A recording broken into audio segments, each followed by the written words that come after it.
save it as a PDF. But anyway, let's rock this All right. thing. Can you hear my kids in the back? Nah, be serious. Oh yeah, yeah, yeah.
All right, all right. Welcome, welcome, welcome to the Grind 329 podcast by Lonze. I am your host, Lonze, DJ Zay Smooth, Beats by Lonze, whatever you know me as. Tonight, this afternoon, we got a special guest in the building. And every guest I have on my show is always a special guest. Let me tell you why I always have special guests on my show, right? So on this show, I like to have my friends, my people in the industry that I know that are movers and shakers, people that make shit happen. And in this regards, on this podcast, this man right here is the man I call when I have Fruity Loops issues. He is a Fruity Loops master. He is Quincy Jones and Clark Kent in the daytime, and he is damn super dad in the nighttime. Now, without further ado, we're gonna introduce Mr. Gentry Yo, Jackson. yo. Yo, yo, yo, what's up with you, boy? You put me on a high pedestal there. Quincy Jones and Clark Kent. God, dog, brother. Oh yeah, you do it all, man. If I ever come up with some shit that I'm trying to say, yeah, I think I've done this more than anybody else. Nah, Gent already did it. He already did it Ah, and is doing it. well, So yeah. you on. Yeah, Fruity Loops 5, I believe. FL Studios 7. That's when it really took off. And that's my brother. And when he brought that in, I was like, oh, what's this? And it went from there. But we had to, I'm not going to tell it myself, never mind. It was something else that got us started on that. And then we blew up from there. So Quincy Jones, though, man, I can't feel it that play. That man got some stuff. I'm honored. I'll say that. I'm honored. Thank you.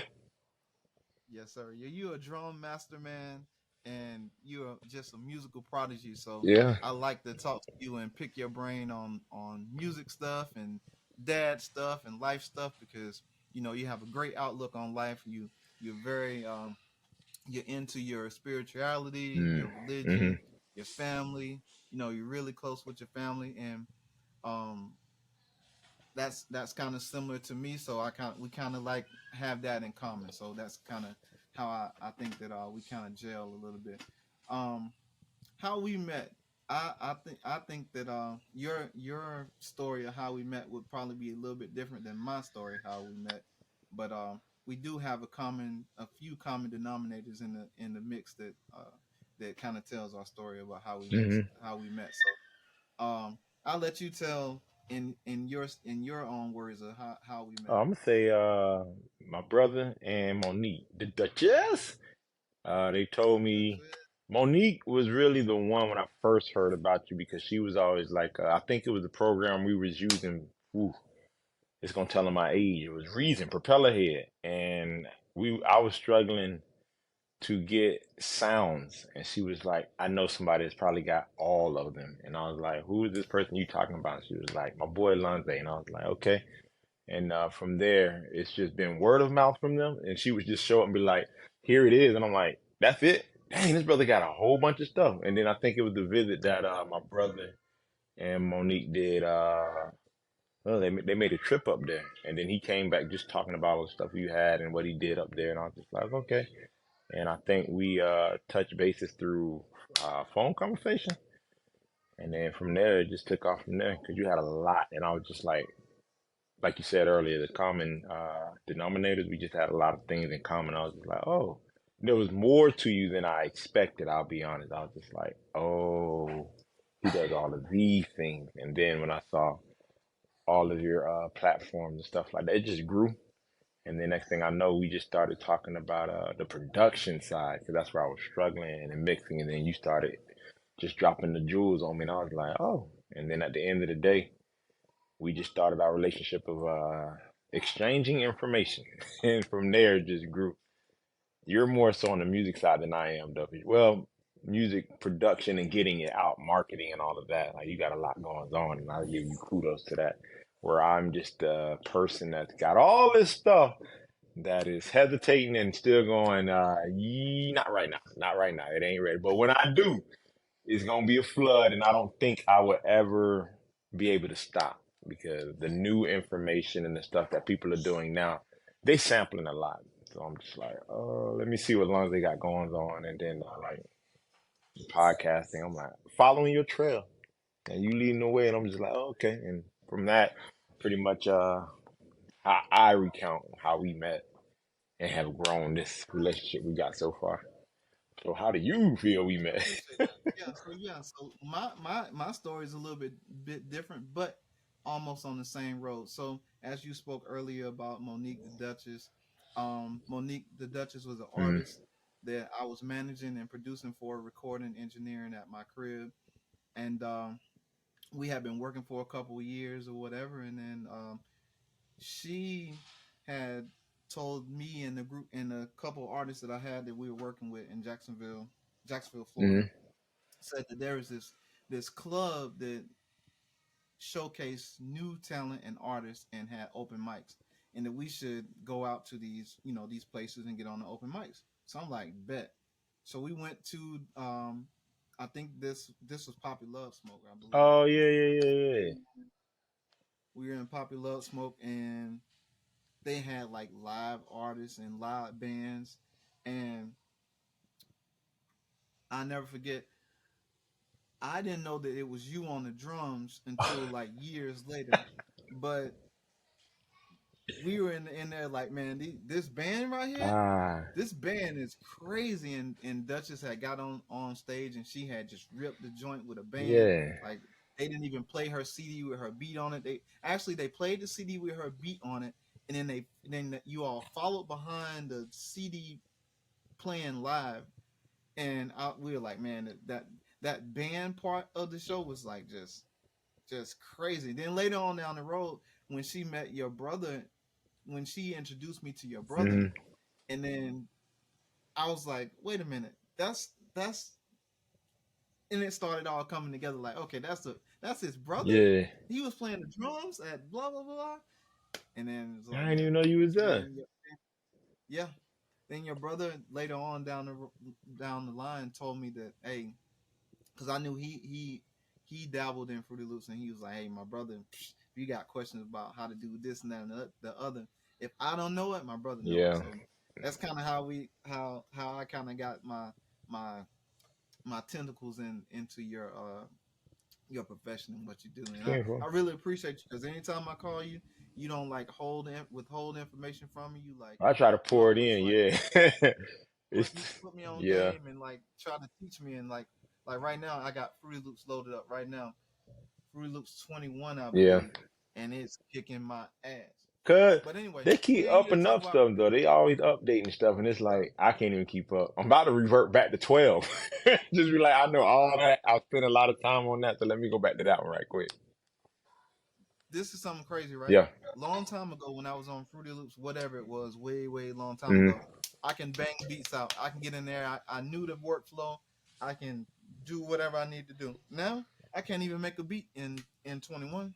Like Mm. it's so garbage. Like I can get on the MPC right now and close my eyes and probably Ah. work my way through the MPC. But I go to Fruity Loops, bro. I can't even make a decent beat in Fruity Loops. Mm. So I said I'm gonna this whole month I'm gonna take myself into like a learning education process of school, and I'm gonna learn everything that I can about Fruity Loops, and like, because I didn't do that before. I just jumped in and figured out how to do Right. it, and I just worked the way I work. Hmm. But now, looking at these new producers with how they do things and how their drums sound so crazy, there's no way I can have all this shit sitting here on my computer and not take advantage of what they Yeah. have. And I just logged in today and seen on the help of the Fruity Loops Hmm. page, it has a freaking tutorial on how to do Yeah. everything. Tutorial on how to do everything. It has freaking shortcuts of your Control C and Control V and Yeah. Control R, everything. So yeah, I'm about to dive deep into that The joint. saddest thing is when I talk to other people, I will always ask them that, like, do you not go to help? Even with my background in IT, because I did a lot of, well, not a lot. I still dabble in it now and then, but I had when I was in college, computer science was my major. So when I was introduced to IT at a younger age, and then going to ITT Tech for a little minute, I just started learning those things, learning the JavaScript a little bit, C and C++ languages every now and then. It was just like, oh, okay. So when Fruity Loops came into the life, it was just okay. Really, what really got me and my brother a jump on Fruity Loops was because he came back from the Navy. He had this dog called Music Maker, and Music Maker made us tweak it. Like we would hear the sound, but we never liked it. So we was up out, man. We put in so much time in hour with that made no sense. So much time, and we just put so much time in Music Maker to tweak everything. And when we got the Fruity Loop, it was just this and this and this, and Fruity Loops made it easier for us to make things happen. Like that Music Maker just made us just Music Maker made us break everything down. And when we finally got what we wanted, we were up all night doing what most music producers do. You be up all night just going ham. I feel like the older stuff though, the older softwares just had more beef in a lot of the sounds and the instruments and the virtual instruments versus now where everybody's just to me is now it's just get it out as quick as can. The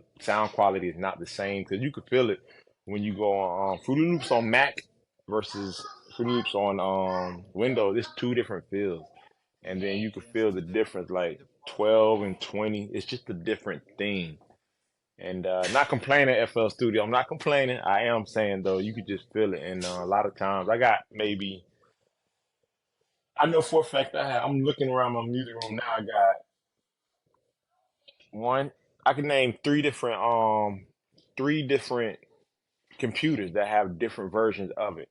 My problem is I'll take songs and go to the latest version. When I try to go back, I'll then have the computer saying, "Yeah, you can't use this." Look like it was used in a newer version. I'm like, "Oh man, I can't get none of that back." But just the technicality of Music Maker really broke us down. And then when VJ was like, "Yeah, I got this thing," we went from there. And Fruity Loop just made it easy. When we found out we can drag and drop for that virtual instrument sample tank, that was the big thing about Music Maker was sample tank. And we just started using what we could get and then tweaking it, and then Fruity Loop just made it much fatter because the effects rack. That's when we really took off. It was like, oh, okay, we started getting involved with that. Now it just looked like everybody and their mom just uses the effects rack, especially with all that robbing from the DJ. I ain't there's so many effects in there. I'm just like, oh, you ain't got a DJ at all anymore. But yeah, that Music Maker really that's the real secret of what me and my brother became when it comes to Music Maker and making producing music. Music Maker just made us stay up. We really became students of that particular software. And from there, FL Studios and all the other ones that came out, it was just, what can we do? Let's compare what we do in FL Studio and see what they do over here. Me personally, I like Presonus. Presonus has come up with some the way they record and they do that live. I can't think of the name right now, but they got a step sequencer in there that you can use your keyboard and you can record, and then it's like a special effects pad on maybe your MPC, and you just click a button, you hear yourself talking, and you can pretty much control where it starts and when you end it, and tweak it from there. And that's what really made me fall in love with PreSonus. Just being a student of it, of everything, and then you introduced me to Pro Tools. Now Pro Tools is what it is. I'm getting comfortable. I just don't like the sound packs. But other than that, when you start really making your sound and then recording, I bounce. It's like I'm gonna use. everything, and at the end, FL Studios where I'm gonna just produce everything and make the beat sound that I need to hear. Yeah, we ain't gonna even. I'm not gonna talk bad about Pro Tools, but I this is I'm gonna stick with Cakewalk until the day that I leave this Yeah. earth. Cakewalk is it, and then they just sold their company to Band Yeah, you Lab, told me about that. Band Yeah, I ain't really Band messed with Lab. that. I'm gonna have to look into it because Cakewalk. I used to remember Cakewalk back in the day. I just gotta it's another dog. I'm like, let me jump in there. Yeah, another Yeah. dog. Yeah. So there's a big conversation right now, and we use this podcast to talk about what everybody else is talking about, but Mm. just to just to mention it, there's a big talk right now about sound, about the companies not having the customer in their best interest of making the best product that they can. They're just selling the product, but they're really not concerned about the sound Hmm. of the product, the hardware that they're selling right now. So um, we're way past complaining about sound because we know that, as we talked earlier about, reason, we talked about all these computer programs that you can use, that you got to find the actual right sounds and bring them in to make whatever product you're trying to make. We already know that is very important. So Hmm. um, the fight about hardware, which company is the best and who's not doing this and who's not doing that, we know that it's a business. um, and us, we just keep our heads down and just keep making music. Yeah. So um, my question to you is, do you prefer hardware or software? I'm in the middle of both. I say both because Hybrid. 12 years being in a live band, still being a drummer, there are things that I do on my drums that I just know I can't do as rapidly and quickly on the software. Where like with you and the MPC, I give mad respect to you guys on there. I call y'all finger drummers because there's some guys out there that are just ridiculous on those things, and I'm like, yo, he's doing everything I do on a full set with my leg, just with 3, 4 fingers. Okay, mad respect because it sounds good.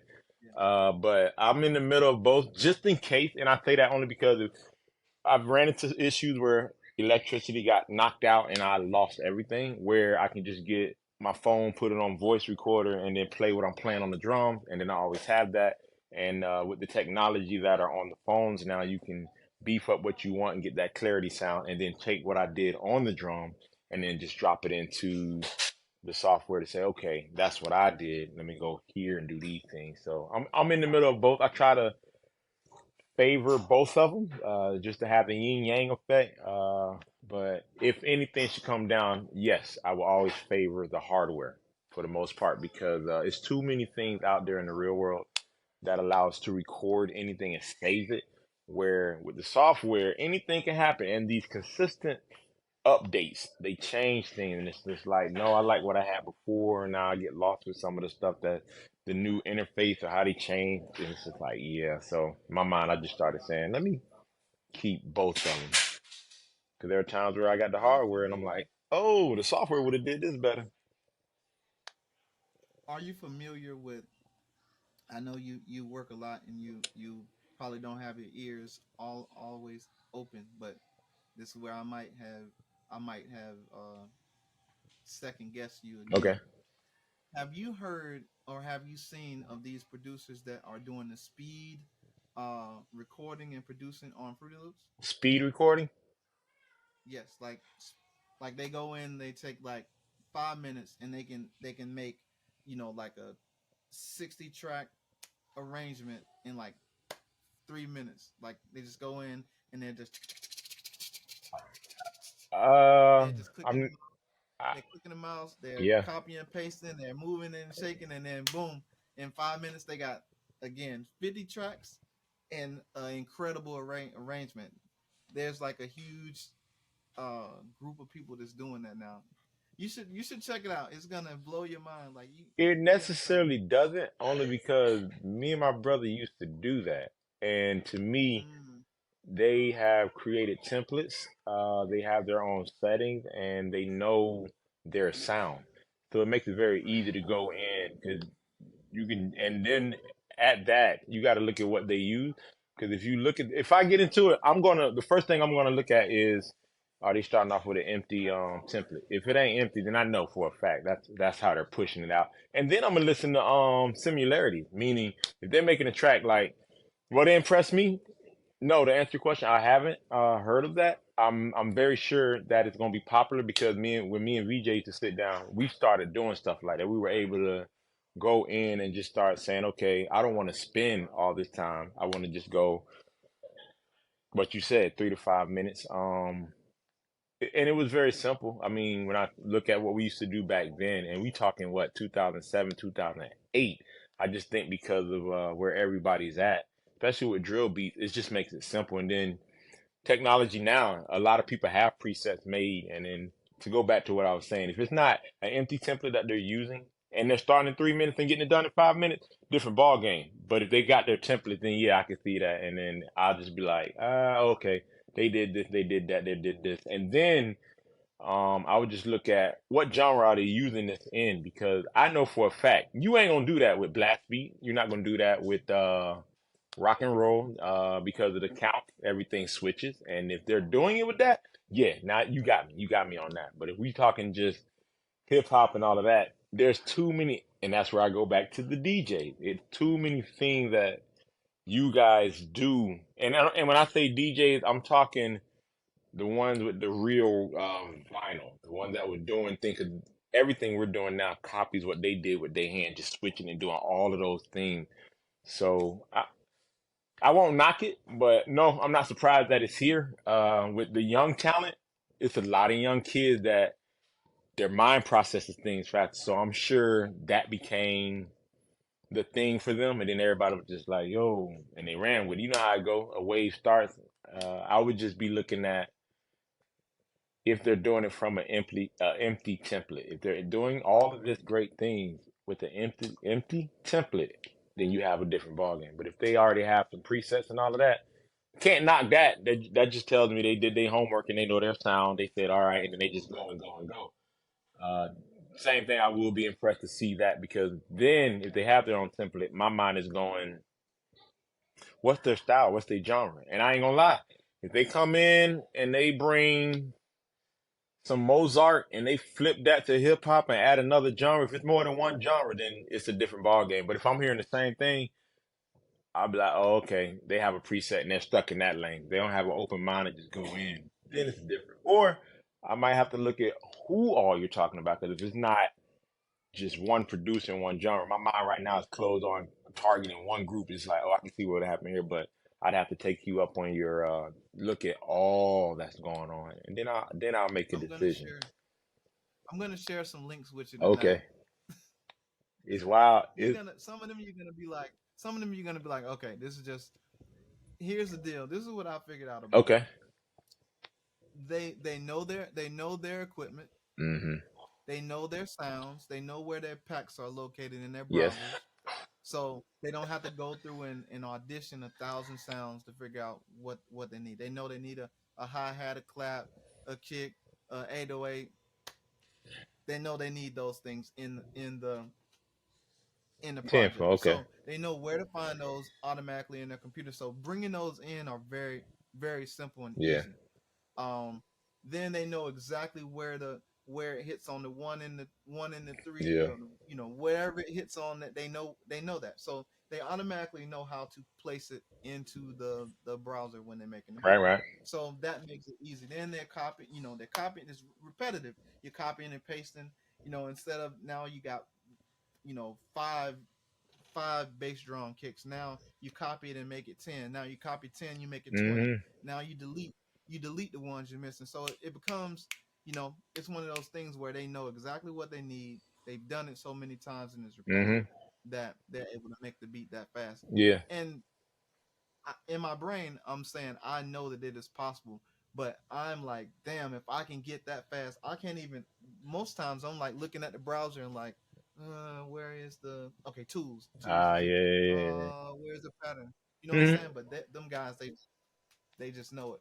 I watched my 8-year-old get on the iPad and play this game where it sings the song, and you probably seen it. It plays the Mm-hmm. song, and then you have to hit the. It's kind of like Guitar Hero, Yeah. but you hit it you hit it with your fingers or Hmm. whatever. And she was like, Yeah. like for minutes and minutes. And I'm like, damn, girl, you pretty damn good. I can't even think of what the song is saying, and you're able to click it that fast. And she's just 8, Yeah. so I can imagine those guys, being gurus sitting on the computer all day in front of it and learning it all Hmm. and doing it.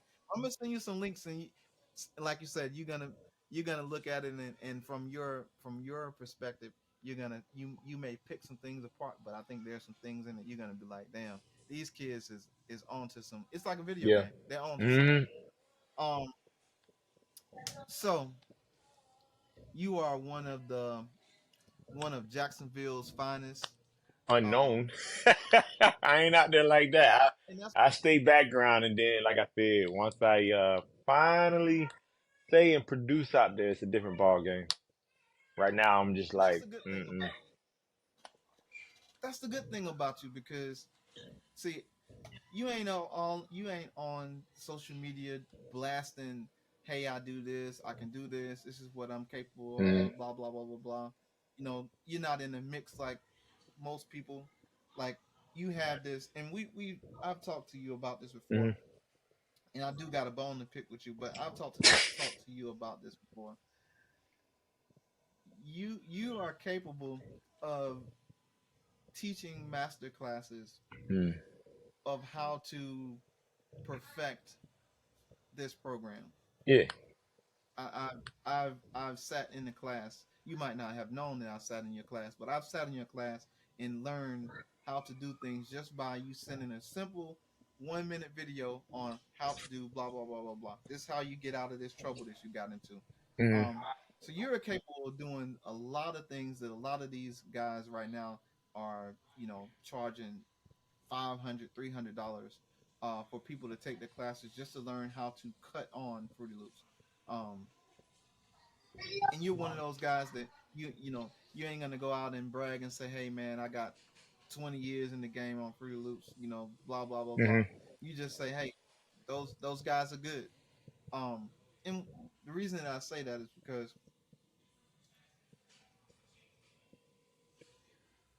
the inspiration that you give me of just being a humble cat like that with all that talent, because many days I wish I could go over there and play those drums, and Yeah. it will never come out like I hear it in my Yeah. head. Um, just to be able to have that talent and just not uh, use it in the wrong way. I got to give you kudos for that, because you could go out there and use it in the wrong manner, Yeah. but because of the type of dude that you are, and I want to also kind of give you kudos too. I know we talked earlier about you being a super dad, so Mm-hmm.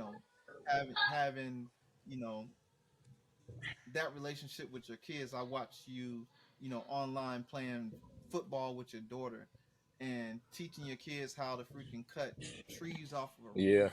and play with rabbits, and love on animals, and just be one with the earth. Just those things, spending those quality times with your Mm-hmm. kids, just speak to the type of dude that you are. So why I got a bone to pick with you, we'll talk about that in episode 2 when we have our next podcast. But I got a bone to pick with you about that particular thing, and I'll tell you exactly in full detail what that is. Okay. But 10-4. I'd say I need you to get off your ass and get your content out there, because people need to see that content. Listen, it's a song. It was by Talib Kweli and Mos Def, Black Star, and they say being a black entertainer is demanding. And I'll say being with the band and in the early stage of being with my family when it was just four of us, that's when I really got to Hmm. see it. And when I got to California, Pasadena, we did a show for L'Oreal, and I was just like, it is a great experience. I had a great time. It was beautiful. But in my head, I was like, yeah, this ain't the time for me right now. It's not the time. So even and that was with all the music that I got. how can I put it? Because I had several people. They be on. Even my brother, he was like, "Hey, bro, if you're not gonna put the music out, send it to me. I'll get it on Spotify." And my biggest thing is once I get going and I do what you ask, and it ain't happen, I then be like, "All right, that those first three songs I sent, I know they was fire. Now you got it. Go ahead and do what you're gonna do with that. But in the meantime, I'm gonna make something that." You don't have. And like I said, one of the things with what you just said, I am, it's just, I don't know, how can I say it? It's just everything I make, it means something. Like I haven't really put anything out there. There are times where I'll make something and it's really garbage, but then I'll come back months later and it's like, oh, I know what I'm gonna add to this trash song here. And I know what market I can put that into. And then when I sit down, that's where a lot of my time gets taken up. I see years and years and years. I think if I go back to 2008, I can come up with three albums from that year and every year after that up to now that I'll be like, yeah, I can get this in and just learning, bruh. That metadata, that thing there, it just makes me say, okay, I see the work that I can do. I'm already there. It's just Gentry is like all of the stuff I made is personal. There's some things in here that I'm just like, I ain't ready. Not yet. It's it's too dear to my heart. And I'll be honest, I told myself if I die, I'm gonna leave a password for my kids and they can do whatever they want with it. So there are things that I'm just like, I'll tell you this, I'm a better arranger than I am producer. There are things that I'll hear Hmm. and I'm like, oh, let me take this and this. That's why I'm a little intrigued with what you're saying is going on with those speed producers. Cause They're arrangers. yeah, I'm gonna They're be yeah. arrangers. They're arranging their project. Okay. That's pretty much what they're doing. They're speed arranging. Okay. I like that. Yeah. They're speed arranging in Fruity Loops, and then at the end, bruh, it's just like, damn, Could- because you know the format. Yeah. You know the format. You know the song format. So if you're able to put these puzzles and these pieces of the puzzle in place, you're able to export your song just like hmm that. So it's The thing that made me yeah, realize I was an arranger was every time I made songs, I would hear. I would always say, "Dang, I like how they like sampling." That was big. So I was just like, I want to do what I heard on. Let's use Kanye. He had a song and he sampled something, and I was like, oh, I know that song. My mama used to play that back in the day. That's not what they think it is. But at the same time, I was like, I don't ever want to use somebody else's sample. I would rather find the style of it and do my own sample. And then it just became the question of, oh man, I can't do that.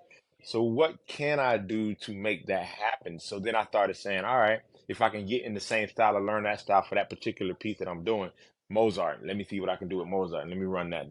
What key is that? When I started thinking of that, that's when I was like, yeah, I think I'm more of an arrange. I had to sit back one day and be like, I can arrange so many things. And then when people, that's what happened. I don't know what year it was, but I had at least four people just coming up to me saying, "Hey, I got a song. Can you make this song?" So when I got it, I was like, okay, what are they trying to do? And then I just started sending out different version of what they had, and they was like, man, I loved all of them. What you charge? And I was like, I don't charge anything. It's just that's an arrangement that you gave me, and I just did what I had to do. And from there, people were like, "What's wrong with you?" And I was like, "Nothing. That's your gift.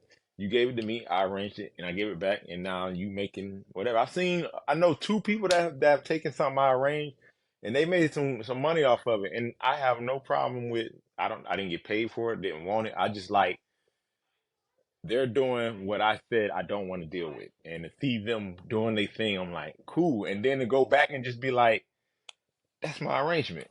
Hey kid, know my name not on it, no there's no credit, but I know, and that person knows, and I just go to bed knowing like that was nice. That's a nice experience. Because what I don't want, and I'll be real, I don't want nobody calling me talking about, hey man, I need another one. How much? How much? No, bro. That's the part of the life that I learned in L'Oreal when I was in Pasadena, California. I was just like, mm-mm. Because Gentry don't want to be caught up in the work ethic of it. Gentry wants to be in the it's a vacation for me. I'm gonna make this. I'm gonna do this. I'll drop it here, but I'll be like, oh.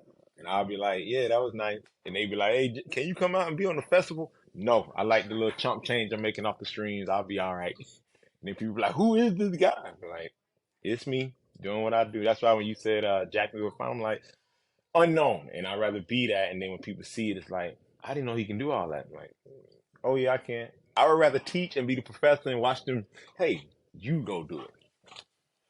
Right. And that's why I want you on the podcast because people should know that you exist. Tenfold. They should know that there's somebody as talented as you in the world, and that hey, um, you may not ask for much, but you do have a talent that someone could benefit and be blessed off of. So I think that the world should know that you exist, and they should use you as a reference if they need Hmm. it. I'll take that. Yeah. Going, If not, then they say, "Hey, I know this dude. That's hey, he's this. He's sort of like Andre 3000, right? We know what Andre 3000 can do, right? mm, Andre 3000 is off playing flutes. He's walking through the streets. He's in the stores. He'll meet and greet people. But as far as like him being Andre 3000 as we know him, you don't get that. right. He pop up when he want to pop up, Yeah. and he throw his you know his his great 16 in the mix Yes. or his great song, and then he disappear again. Yeah. Love it. So yeah, yeah. So I really appreciate you being on the podcast because like I said, the purpose of the podcast of grinding 329 is that we didn't want to just grind 24/7. Mm. We want to. The purpose of it was to grind 3 days and 29 hours Mm. so that you allow yourself to be able to reflect on the work that you did those past 3 days and 29 hours. Then come back the following week refreshed, not burnt out, Mm. and ready to kick the next section. You know what I'm saying? So you're able to give yourself to your family, give yourself to your career, give yourself to whatever else that there is other than music that you spent on those 329. Okay. So that's the purpose of the podcast. And again, like I Yeah. said, That, I appreciate now that's right up my you. alley. I like that. I like that. And the reason I did that is because I got burnt out. There's 3 times in my mm. life that I know that I've been burnt out, and it's all been between the ages of 35 and 45. Mm. All in the later years of my life where I just went hard for everybody, went hard for any and everybody except for myself. So Uh, then once I got burnt out to the point where I couldn't do what I love to do, or it wasn't benefiting me, then I had to sit back and say, okay, how can I make this where it also benefits me, but I also take care of myself and take care of the things I need to take care of in the midst of it. hmm. Um, so yeah, that's the purpose of that. So I want to play a game with you. Oh no. Now I told you in the You past did. that I have not had a guest Miss. have not had a guest come on the podcast that have won this game. I ain't gonna win it. I can tell you Um, that now. but you might win. You might win. 'Cause I think you are again, I ain't gonna second guess what I know of you. So we're gonna play the game. Okay. So check All it out. right. If you get the answer correct, you will hear the money sign. Gotcha. And then if you get the answer wrong, Word. I just All a right. sad tone off. All right. So check it out. All right. First question of the game is this is a this is a question. You give the answer. I might give you an opportunity to answer one or two different times. But first question: the original logo for the Fruity Loops was originally a what? That one I don't. Let me think. Hold on. Let me stop. It was a robot. Is that your final answer? That or the dancing girl. I'm gonna say. Okay, the robot. I'm gonna say the robot. All right. No, The original logo for Fruity Loops was a strawberry. that was a strawberry. That was not a It's a strawberry, strawberry. bruh. It's Now still a strawberry. They the just changed the color to orange. the current logo is not actually a fruit at all. It's just a robotic. rendition of a fruit. It's not really a fruit. That's still a fruit. They just changed the color. Yes, All strawberry. I right. remember that. Second question: who invented the drumsticks that we know for drums that we have today? Who invented what? Drumsticks for the drums that we have today. Drumsticks. Who invented them? That I don't know. I mean, I've used several All right. drumsticks. The drumsticks was invented by Joe Collado. Yeah, that I don't know. However, the first noted drumsticks was created in the 7th century in Asia. So wasn't really a creator of it, but Mm. the person that made a better rendition of the Hmm. drumsticks of what we use today. Okay. And I was about to say All Vic right, first. Like, nah, that ain't him. all right. So, third question is: in what year did Fruity Loops release originally? Mm. What year?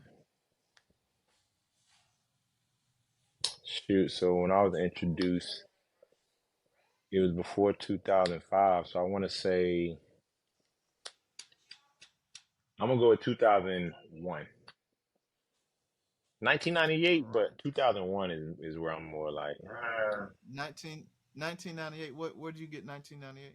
because I didn't get into the music industry like that with Daw, but I feel like anytime when I got involved in 2005, I went back to okay. Most time when you look at companies, you be like, oh, no, they was really out there in 1998, and then Fruity Loops is not America. It's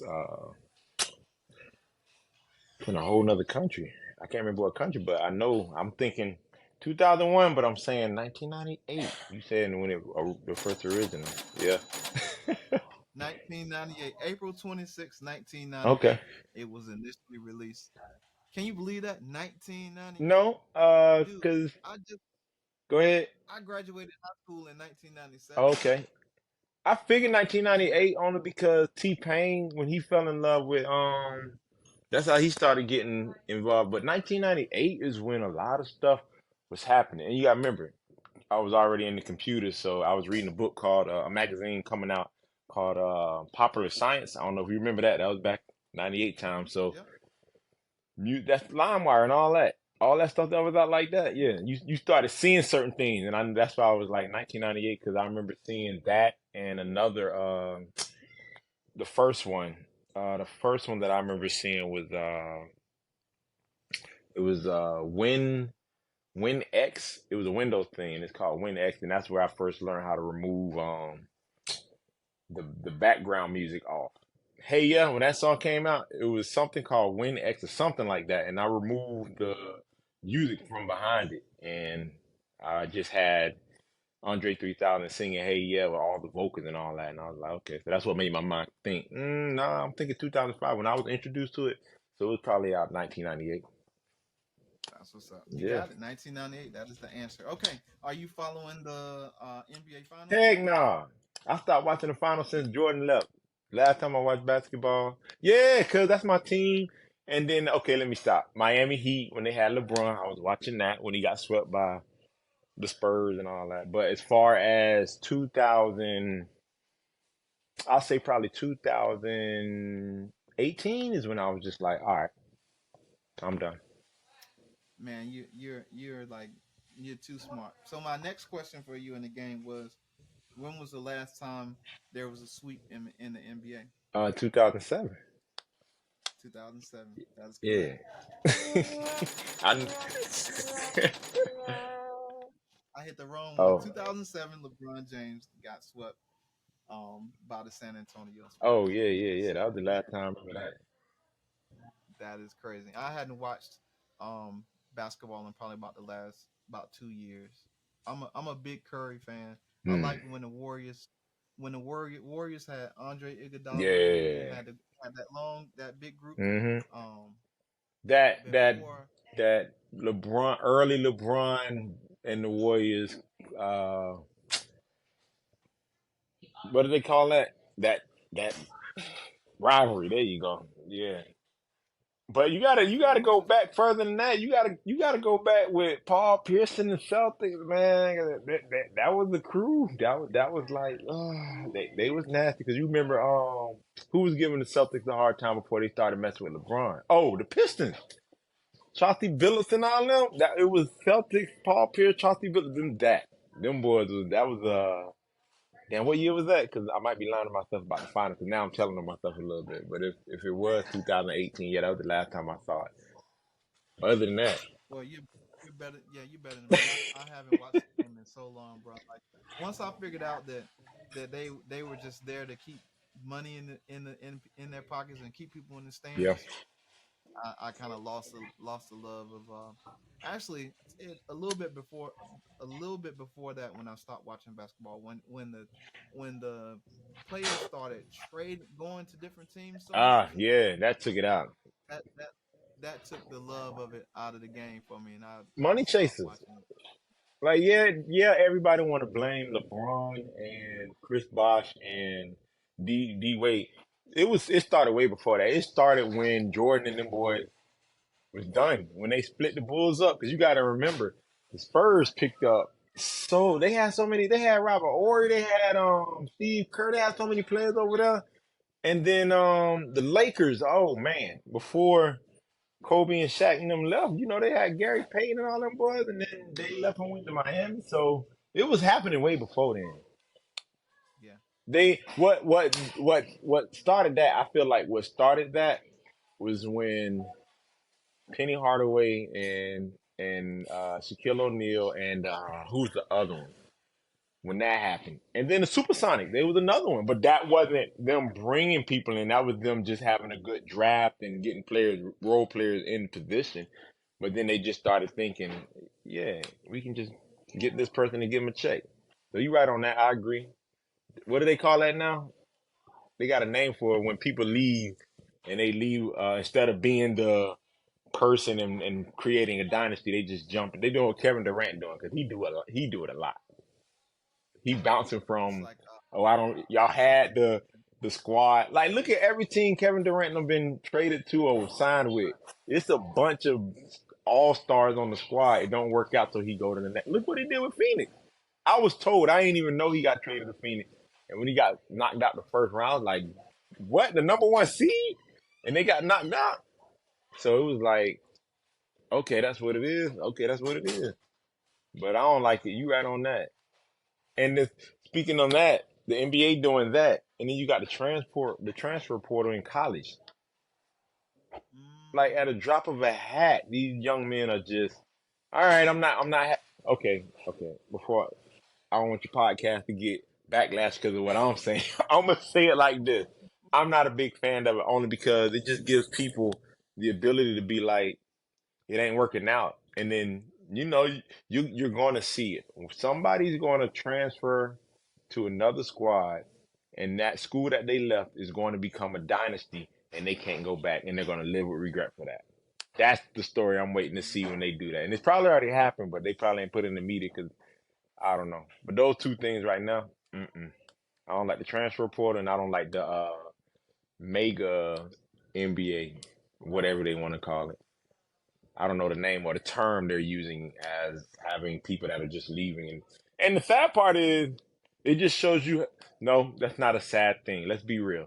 It's a good thing because it shows you, it's a good and bad thing. It's a good thing because it shows you how much power the players have. They now can say, hey, yo, I don't want to play with this team. Get your agent or the group to see if they can come and get me. And then I'll come up there. And then you got players that are talking to the front office and they're like, hey, I got this person, this person, this person. But if the front office is saying, yeah, you got that person, but they don't fit this coaching, the players are like, well, get rid of the coaching. It's just so many things that we see politically and financially that's added into that. It's it's it's yeah. it's tough. I don't want to ever be an owner and I don't even want to. I mean, I give big ups, no envy to none of them, but that's tough. That's like you coming home and your kids like, I don't like this family. I want to go to another family. It's like, what? I want to trade. I Yeah. want to trade. I need a better daddy. Bruh. My point is that like that bruh, if they start that, I got a bone to pick with you. What we gonna do if Oh they man. start that? Yeah, I don't like my family. I want to get up out of here. That's a whole nother. No, they already started it long time ago where you can emancipate at 16, 15, 16 from your family. You don't have to It have a mom, dad. You can emancipate to be an adult it too. ain't popular yet, but boy, when it get there, Yeah. mm-mm. I already see now you got me on. Yeah, we ain't gonna go there. We ain't gonna go there. But man, Hey, listen, cover I that want to topic say before somebody else do, because it's gonna be a hot one. Father's Day is coming up, and Mm, I want another reason I wanted to get you on the podcast so early, just to just celebrate you as being a good father, great husband to Miss Jessica, and just being a stand up dude, yeah. man. Like I said, anytime I called you for anything, not that I call you out the blue, but if I knew that I had to call you out the blue, I knew that I know that I can call you and you'd help me with whatever it is I need help, or if I just need to talk, you'd be right there to talk. So I really appreciate No you problem, man. again, man. I thank you for being on the podcast, and I wanted to know if there's anything that you wanted the listeners to take from this podcast, if you had any type of wisdom to impart to the listeners before we get out of here. I like what you're doing. Thank It's you. likewise to you, same thing. Because whether you know it or not, a lot of the stuff that I've seen on all of your pages that I've looked at, I get caught up spending quite a bit of time looking at something in your background, and I'm going, okay, what is that? And with iPhone being able to do the screenshot and let you zoom in, be like, Man, I do the oh, same that's what thing. that is. And then I run from Man, that, and then I get caught up. Like there's a lot more to you than just the music, and you caught me off guard with the candle thing, and I was just like when you told me I need to get up off my ass, it's like there are a lot of things that I procrastinate on, and I get great joy of watching you do what you're doing with your production and everything. And I like it. I'm more of a even though I have the ability, I'm being the father. I'm the guy right now that's just like I've been cheered for. Like I know the life that I enjoy. People can Google me and you'll see my history and that life was fun. But as I gotten older, my thing was my upbringing. My father was he was a homeless minister, so he ministered to homeless. So my mindset of that is the scripture that I keep in mind, Colossians 3:23, whatever you do for the Lord and not for men. And then just doing things differently and trying to give back, let the next generation take what we're doing forward and train them on the things they need to understand. Don't be like, it is what it is. Just trying to get them to be different, have a distinction. I mean, we see it, and there are things that they are blocking out, and with the things that we're seeing from our generation, it's just either salute them or teach them things that you don't approve of, and that's where my heart is with a lot of stuff, which is why I salute you at the same time because you're actually doing it. You and my brother, I watch both of y'all, and I'm like, these dudes got kids, and I don't hear messages, and then you being a Marine and everything, it's a lot of stuff that you post that I had no idea that's going on, and it's just like, yo, you put me on to a gentleman that I follow now. I think it's the Marine rapper. I think I'm saying his name. Okay. Yeah, he put out a lot of stuff, and he just put me on some other things, and I'm just like, okay. And that was you introducing me to that, and it's just some things that I just be like, okay. So a lot of the times when I sit down, one of the biggest reasons why I say I take things personal, because just like we're talking, there are things that I sit down when I write my music is what am I feeling when I make the song, and I'm just do what it is. But I just think a lot of the stuff that I write and speak on, it centers around not the girlfriend boyfriend relationship, but that marriage. Like I hear people now. My dad used to tell me when I was younger, y'all just playing. Everybody wants to have what marriages are built for, and they want to have it for the girlfriend boyfriend stage. And he used to tell me all the time, stop telling these girls you love them. If you ain't putting a ring on their finger, you don't love them. Enjoy being young. And I'm like, all right. So when I write stuff, it comes down to that, and the stuff I produce has just been what can I do to encourage? those strong relationships that are moving into that family mindset. And that's where I get a lot of the stuff of it ain't about the money for me. I know the money is there. I see it. I watch people do it all the time, but at the end of the day, I'm just like, I just want you to have the knowledge. And when you start flourishing from it, you don't have to give me any kudos or anything. For me, it's just you did it. And when you did it, I'm proud, and I can at least nowadays come on your platform and leave a comment and say what it is. And like I tell my son, you ain't gotta shout me out when you graduate. I need to see you continue to succeed. And if you continue to succeed, when you come and visit me, we have those conversations, you're gonna get the love there. In the meantime, stay straight, keep being successful, and stand up for something. That's the biggest thing. Stand up for something. So you keep doing your thing, and like this podcast, I text my brother today, like, hey, bro, you ever heard of Riverside FM? I don't know what this is. Lonze got it, and you need to get. I keep telling him, VJ, I got a bone to pick with you. Get with Lonza and find out what he got, because both of y'all are already on your way. And you brought up Quincy Jones, and everybody don't know, but in Quincy Jones' book that he wrote, he didn't really start making money until he was in his 40s. So he had a whole bunch of music, and it's one of the things that I'm sort of leaning on. So when you brought up Quincy Jones, I started laughing, because in his book he talked about that. He was like, yeah, I didn't really take off till I was 40. So I'm like, them dudes out there that think they ain't got it, keep working, keep doing your thing, and network. Well, you better network, because Chat GPT and all that, they got Tupac and Jay Z rapping better than the actual artist. And Drake, they got a song with Drake every week. So And yeah, y'all better watch you out. got these speedsters going out. Let me use Chat Yeah. GP and blow up real quick, because that's gonna be the new phase. I'm gonna check that out. You need to send me them links so I can check I'm it gonna out. as soon as we get off the podcast, I'm gonna send you the link. It's gonna blow your mind. And the dude that's Uh doing huh. it, this particular dude, I stayed up like most of one whole night.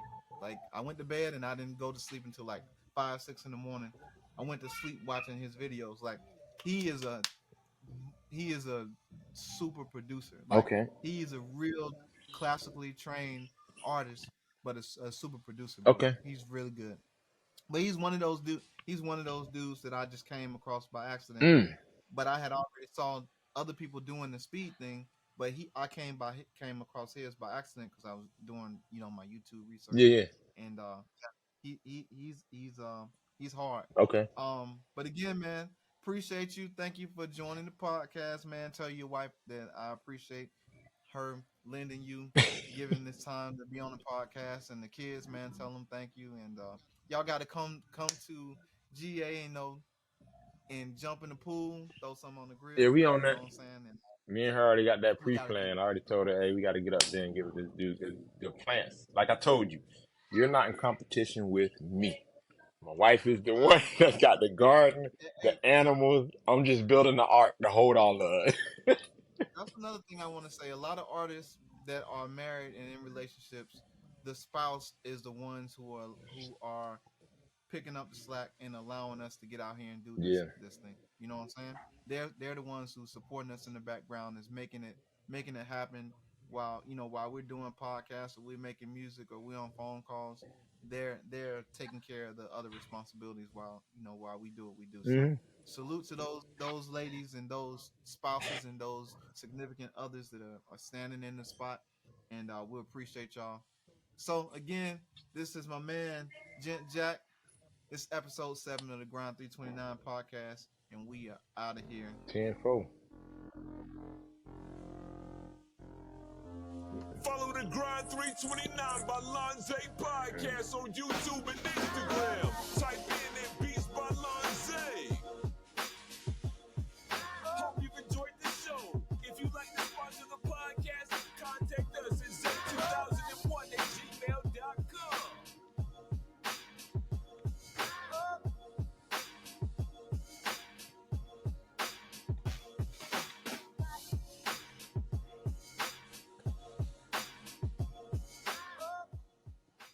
Yeah, that beat right there is by my man Beats by Wugga. Hmm. He's one of El Jefe's elite producers. Okay. and he loaned me that beat for the podcast. So yeah, man, appreciate y'all. Nice. Let's give a round of applause for our guest.